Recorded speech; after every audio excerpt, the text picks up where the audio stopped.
Bawang sudah kuning, masukkan segeris bawang perai.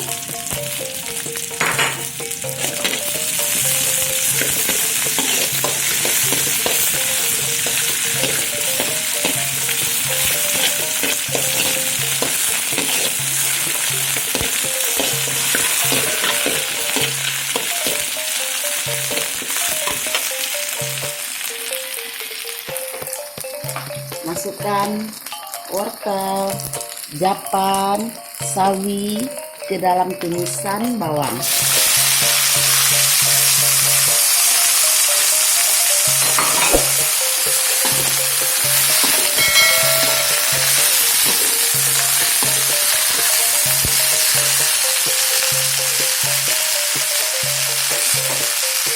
Beri garam secukupnya.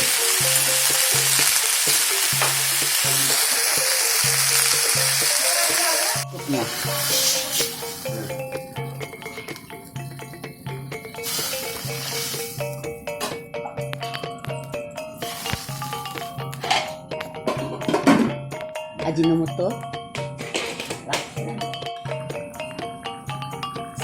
sayur sudah matang, kita matikan kompor, siap kita hidang.